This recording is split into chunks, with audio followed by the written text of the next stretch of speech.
Bonjour à tous et bienvenue sur AfriZone pour une petite vidéo qui va porter sur Spotify pour Windows Phone 7. Car en effet, si vous avez un Windows Phone, vous n'êtes pas sans savoir que Spotify est enfin arrivé sur le marketplace.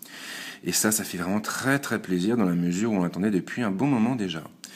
Alors, sans plus attendre, on va lancer Spotify qui est plus bas. Voilà, il est ici. Donc on retrouve bien évidemment les couleurs du service, mais à la sauce Windows Phone 7, et donc avec une navigation, disons, horizontale qui est assez sympa, et qui va s'installer sur plusieurs écrans. Donc là on a l'écran d'accueil, avec le champ de recherche, avec un bouton pour accéder à nos playlists, avec un autre bouton pour accéder à notre liste de lecture. Le bouton People va nous permettre d'explorer tout simplement notre communauté et donc de voir ce qu'écoutent nos amis. Et puis évidemment, on trouve un bouton Settings qui nous permet d'accéder aux paramètres de l'outil. Sur la deuxième fenêtre, nous allons avoir les dernières nouveautés de Spotify. Donc en gros, les derniers albums qui ont été ajoutés au catalogue. Ça peut être quand même assez sympa pour découvrir de nouveaux artistes ou de nouvelles pistes. Donc on va avoir notamment Susan Boyle, voilà. On a aussi quand même Justin Bieber, forcément. Donc bon, voilà. Sur le troisième écran, on va avoir le flux, un flux de données qui provient essentiellement de Spotify, mais aussi de nos amis. Donc on va voir un petit peu ce qui se passe dans notre communauté. À noter qu'on va trouver ici un petit bouton en fait pour switcher, changer d'affichage et partir donc soit sur le flux global, soit aller voir directement sur le profil de nos amis ce qui se passe. Donc on verra après comment ça marche.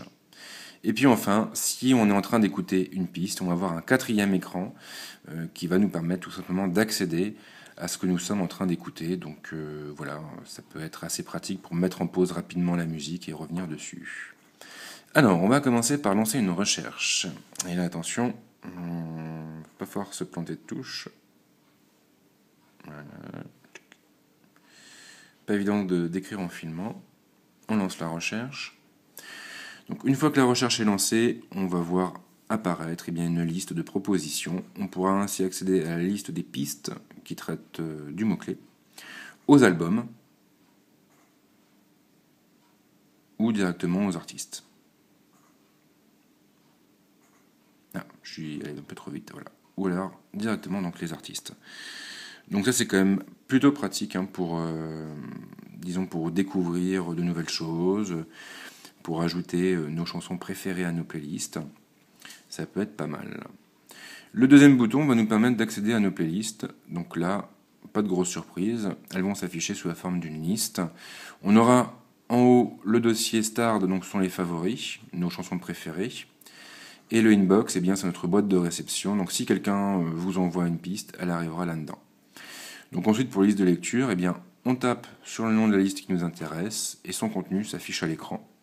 Ce qu'on peut remarquer, c'est la présence ici en fait d'un petit bouton qui va nous permettre de télécharger le contenu de la liste de lecture et de l'ajouter donc au cache afin d'en profiter hors connexion.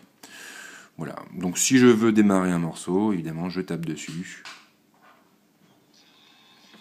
Et ça démarre automatiquement. On peut aussi switcher d'un morceau à un autre avec ce slide. Voilà. Bon, c'est assez propre, c'est assez rapide. En dessous, on va trouver trois boutons. Le premier va nous permettre d'ajouter la piste à nos favoris.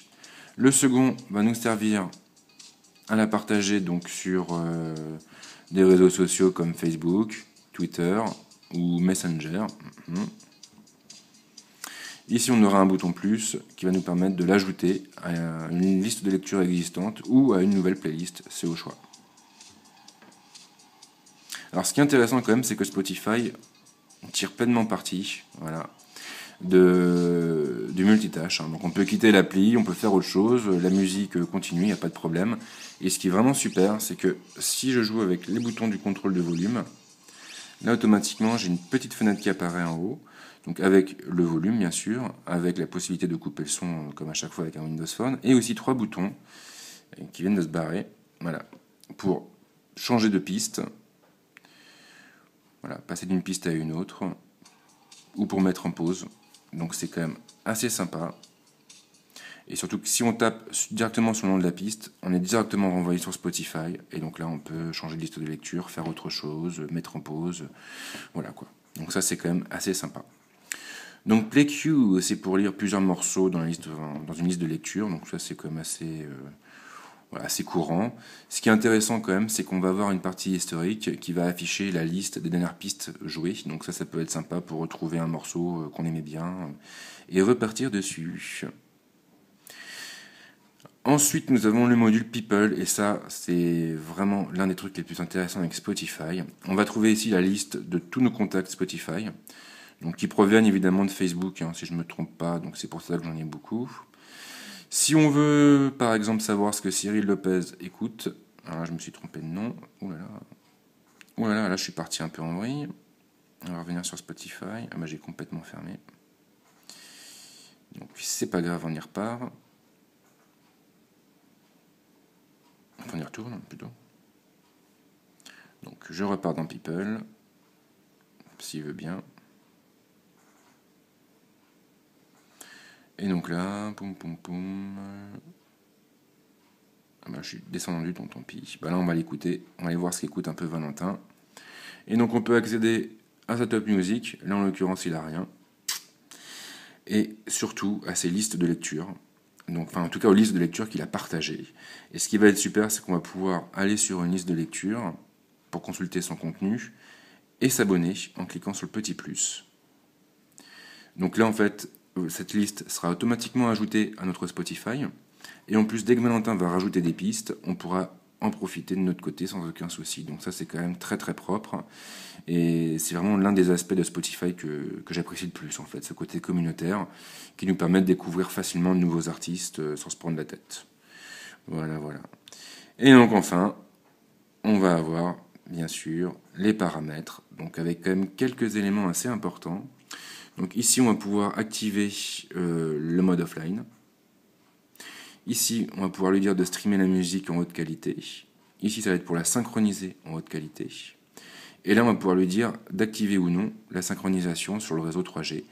Donc ça, très clairement, si vous avez exposé votre forfait data, si vous partez à l'étranger, si vous n'avez pas envie de vous prendre la tête et bouffer de la batterie à cause de la 3G, bah, clairement, vous le désactivez. De toute façon, après, la synchro se fera en Wi-Fi. Voilà, voilà, bah écoutez, c'est à peu près tout. Donc, faut bien l'avouer, hein, Spotify est une application qui est très très agréable à utiliser. Puis bon, voilà, elle reprend quand même l'identité visuelle de Spotify avec la charte de Windows Phone 7. Et c'est quand même une bonne chose, hein. C'est vrai que là-dessus, Windows Phone 7, je trouve quand même qu'ils ont bien géré. Parce que quelle que soit l'application qu'on va utiliser, on a un sentiment d'unité qui se dégage un peu de l'ensemble. Et voilà, on n'est pas perdu, on a toujours le même système de navigation, on va avoir aussi l'accent qui va être mis sur la typo. Et c'est vrai que ça donne une impression d'homogénéité qui est assez agréable et on ne retrouve pas toujours ça sur les autres plateformes mobiles du marché. Voilà, donc oui, dernière chose quand même, pour profiter évidemment de Spotify sur son Windows Phone, il faut avoir un compte premium, comme à chaque fois. Donc le compte premium est facturé 9 € par mois, si je ne me trompe pas. Donc ça reste quand même très raisonnable. Voilà, voilà, bah écoutez, maintenant, si vous avez vous-même un Windows Phone, n'hésitez surtout pas à tester Spotify. Et puis moi, je vous dis à très très vite sur la Fraize Zone. Ciao!